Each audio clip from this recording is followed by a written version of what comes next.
नमस्कार दोस्तों, कैसे हैं आप लोग। आशा करता हूं आप लोग ठीक ठाक होंगे और अच्छी तैयारी कर रहे होंगे। आज का जो टॉपिक है वो है अनुनासिक संधि। अनुनासिक संधि इसका मतलब है कि एक अनुनासिक एक संज्ञा भी पढ़ी थी आपने, मुख नासिका वचनोनुनासिक। तो अनुनासिक का यदि अपन सीधा सीधा अर्थ ले तो अनुनासिक का मतलब होता है कि पांचवा वर्ण। ठीक है, तो इस संधि में अनुनासिक का नाम लेते ही आपके दिमाग में क्या आना चाहिए? पांचवा वर्ण आना चाहिए। ठीक है, तो पांचवें वर्ण में जैसे य, म, ग, ण, न। ठीक है, तो ये जो है य, म, ग, ण, न, ये यानी वर्ग का कौन सा अक्षर है? ये पांचवा है। तो अनुनासिक का मतलब है कि पांचवा वर्ण। तो अनुनासिक कहते ही दिमाग में ये याद आना चाहिए यम, गण, न। ठीक है, तो ये अनुनासिक का मतलब समझ में आया आपके। अब ये जो अनुनासिक संधि है वो कैसे होती है इसके बारे में समझेंगे। ठीक है, तो इस अनुनासिक संधि को समझने के लिए एक प्रत्याहार समझना है और वो प्रत्याहार है यर प्रत्याहार। ठीक है, और इस यर प्रत्याहार में य, व, र, ल, यम, गण, न, ज, भ, ग, ढ, ध, जब, गड, द, ख, फ, छ, ट, थ, च, ट, त, क, प, स, ये वर्ण आते हैं। ठीक है, और यदि इसको अपन सीधी भाषा में कहे तो ऐसे कर सकते हैं य, व, र, ल, स।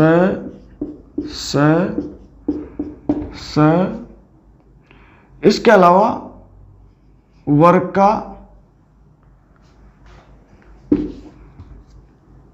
पहला, दूसरा, तीसरा और चौथा और पांचवा भी। ठीक है, यानी यदि इसको सीधा कहे तो य, व, र, ल, स और इसके अलावा वर्ग का पहला, दूसरा, तीसरा, चौथा और पांचवा, ये जो सभी वर्ण है ये वर्ण यर प्रत्याहार में आते हैं। तो यर प्रत्याहार का नाम लेते ही ये वर्ण ध्यान में आने चाहिए।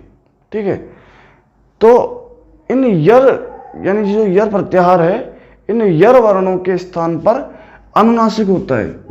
क्या होता है? अनुनासिक होता है। अनुनासिक का मतलब पांचवा वर्ण। ठीक है, और कब होता है? ये जब होता है जब बाद में अनुनासिक रहे। ठीक है, यानी बाद में या पहले कौन सा वर्ण होना चाहिए? पांचवा वर्ण ही होना चाहिए। यानी किसी भी वर्ग का जो है कोई सा भी कौन सा वर्ण होना चाहिए? पांचवा वर्ण होना चाहिए, या तो आगे हो या बाद में हो, लेकिन बाद में पांचवा वर्ण रहेगा तभी इन वर्णों के स्थान पर कौन सा वर्ण होगा? पांचवा वर्ण होगा। जैसे इसको एक सूत्र से समझते हैं और वो सूत्र है यरो अनुनासिके अनुनासिको वा। ठीक है, ये सूत्र है यरो अनुनासिके अनुनासिको वा। अब यहां वा लिखा है, इस वा का मतलब है कि ये जो संधि है यानी इस सूत्र से जो संधि हो रही है ये एक बार तो होगी और एक बार नहीं होगी। अब जब एक बार अनुनासिक संधि नहीं होगी तो कोई दूसरी संधि होगी। ठीक है, तो इस स्थिति में एक बार तो अनुनासिक संधि होगी और एक बार कोई दूसरी संधि होगी। अब ये इसको समझ लिया आपने कि यर के स्थान पर क्या होगा? पांचवा वर्ण होगा, अनुनासिक होगा। कब होगा? जब पांचवा वर्ण बाद में रहेगा। जैसे इसको एक उदाहरण से समझते हैं। जैसे एक उदाहरण लिया, दिग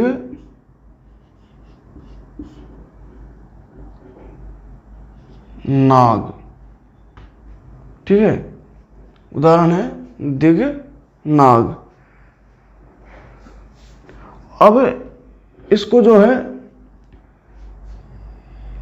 यानी पांचों वर्ण बाद में है, न आ रहा है, इसलिए इस ग के स्थान पर क्या हो जाएगा, ग हो जाएगा, ठीक है।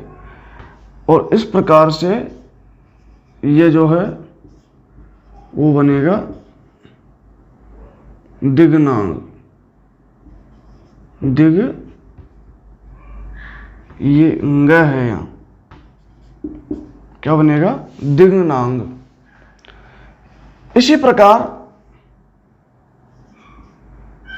जब ये पांचों वर्ण नहीं होगा, यानी विकल्प से हो रहा है, एक बार होगा एक बार नहीं होगा, जब ये पांचों वर्ण नहीं होगा उस स्थिति में क्या हो जाएगा, उस स्थिति में दिगनांग ही रहेगा।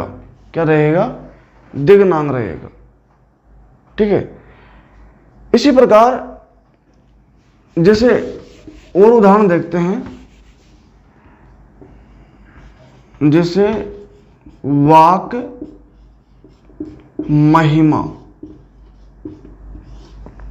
अब यहां देखो महिमा में म आ रहा है, यानी अनुनासिक है, बाद में पांचवा वर्ण है, इसलिए इस क के स्थान पर पांचवा वर्ण क्या हो जाएगा, ग हो जाएगा, क्योंकि क वर्ग का पांचवा वर्ण क्या होता है, ग होता है। और इस प्रकार से ये बना वांग महिमा। लेकिन ये एक बार अनुनासिक संधि होगी, एक बार नहीं होगी। जब अनुनासिक संधि नहीं होगी तो फिर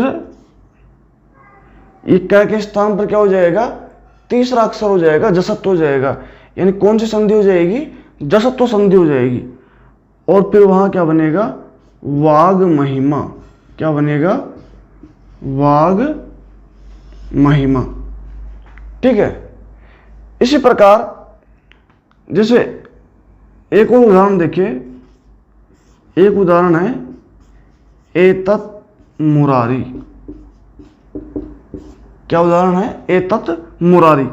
अब इस एतत् मुरारी में म आ रहा है, इसलिए इस त के स्थान पर क्या हो जाएगा, न हो जाएगा, और क्या बनेगा, एतम मुरारी। अनुनासिक हो जाएगा, पांचवा वर्ण हो जाएगा, त का पांचवा वर्ण क्या है, न।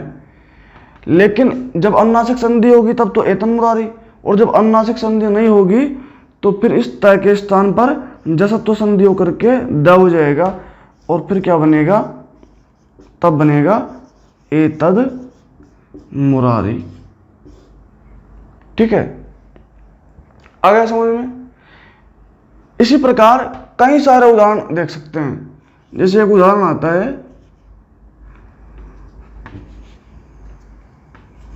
तत् न। अब ये न है, पांचवा वर्ण है, इसलिए इस त के स्थान पर भी क्या हो गया, न हो गया, और क्या बन गया, तन्न है। लेकिन जब इसको पांचवा वर्ण नहीं होगा, अनुनासिक नहीं होगा, तब इस त के स्थान पर क्या हो जाएगा, द हो जाएगा, और तब क्या बनेगा, तद न, यानी जसत्व संधि हो जाएगी, और जसत्व संधि होकर के तद न, ये उदाहरण बनेगा, ठीक है। इसी प्रकार कई सारे उदाहरण बना सकते हैं। अब इसी संधि में एक कंडीशन और है, और उस कंडीशन में जो अनुनासिक संधि होती है वो नित्य होती है, यानी वहां पर विकल्प से नहीं, वहां पर केवल अनुनासिक संधि ही होती है, वहां पर जसत्व संधि नहीं होती है। और वो कौन सी स्थिति है, वो स्थिति है जब बाद में कोई प्रत्यय रहे, यानी वहां पर बाद में क्या होना चाहिए, प्रत्यय होना चाहिए।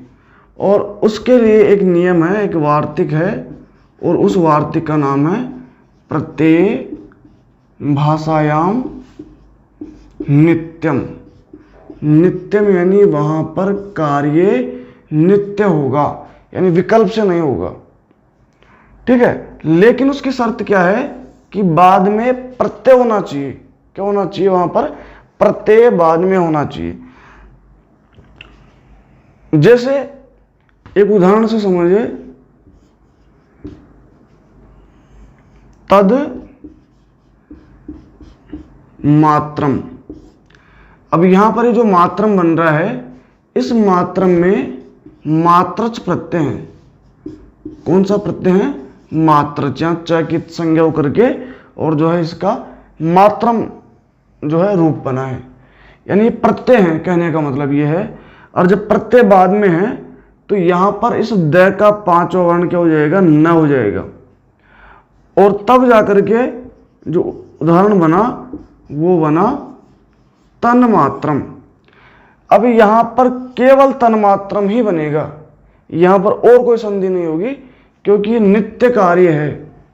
ये जो यहां पर अनुनासिक हो रहा है वो नित्य हो रहा है, इसका कोई विकल्प नहीं है।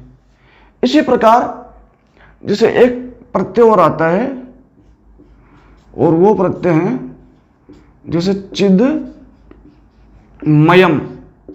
अब इस मयम में मयट प्रत्यय है। वैसे ये मैं उदाहरण के लिए समझा रहा हूं, मात्रच और मयट इनकी कोई आवश्यकता नहीं है। और इस मयट में टैकित संज्ञा होकर के इसका रूप बना है मयम। ये इसलिए बता रहा हूं कि आपके समझ में आ जाए कि मयम क्या है? प्रत्यय है। मात्रच क्या है? प्रत्यय है। इसलिए इसको समझाने के लिए मयट लिखा है, बाकी इसकी कोई आवश्यकता नहीं है। और यहां पर जब ये प्रत्यय बाद में है तब इस द के स्थान पर पांचवा वर्ण और जो है क्या हो जाएगा? न हो जाएगा। क्या हो जाएगा? न हो जाएगा। और क्या बनेगा? चिन्मयम। क्या उदाहरण बनेगा? चिन्मयम। अब यहां और कोई संधि नहीं होगी, क्योंकि ये जो कार्य हो रहा है वो कैसा हो रहा है? नित्य हो रहा है, यानी यहां पर कोई विकल्प नहीं है इसका। ठीक है, तो इस प्रकार से कई सारे उदाहरण हैं, कई सारे उदाहरण आप देख सकते हैं। आशा करता हूं ये अनुनासिक संधि आपको समझ में आई होगी। फिर भी यदि कोई समस्या है तो आप कमेंट करके अवश्य बताएं। धन्यवाद।